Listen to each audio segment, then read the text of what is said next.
Германската канцеларка Ангела Меркел следната недела ќе патува за Грција. Целта на незината посета на Атина е да притисне договорот од Преспа да добие поширока поддршка во грчкиот парламент. Офанзивата на Меркел почнува со премиерот Ципрас, ќе продолжи со председателот Павлопулос, а ќе заврши со најголемиот противник на договорот кој го потпишаа Македонија и Грција, шефот на грчката опозиција Киријакос Мицотакис. Посетата на Меркел доаѓа во пресрет на клучното гласање во Македонското собрание за уставните амандмани на кои се обврза Македонија, но и во пресрет на ратификацијата во грчкиот парламент. Според последните изјави на грчкиот премиер Алексис Ципрас, гласањето ќе се случи најдоцна до март, но можеби и порано.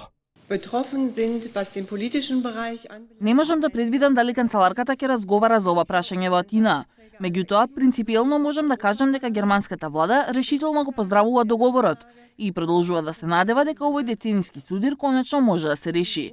Сега мора да ја чекаме уставната ревизија во Скопје и ратификацијата од парламентот во Атина. Министерката за одбрана Радмила Шекеринска попладнево изјави дека протоколот за пристапување на Македонија во НАТО ќе биде подготвен во моментот кога Преспанскиот договор ќе биде имплементиран и ратификуван од двете страни. Македонија ќе ги спроведе обврските од договорот, вели таа, а се надеваа дека истото ќе го стори и Грција.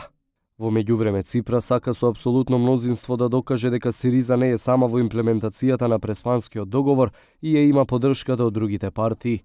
Сириза се надева на поддршки од пратеници на националистичката партија и коалиционер во владата Независни Грци, иако очекувањата за лидерот на оваа партија, министерот за одбрана на Грција Панос Каменос, се или да гласа против, или тој ден воопшто да не се појави во собранието.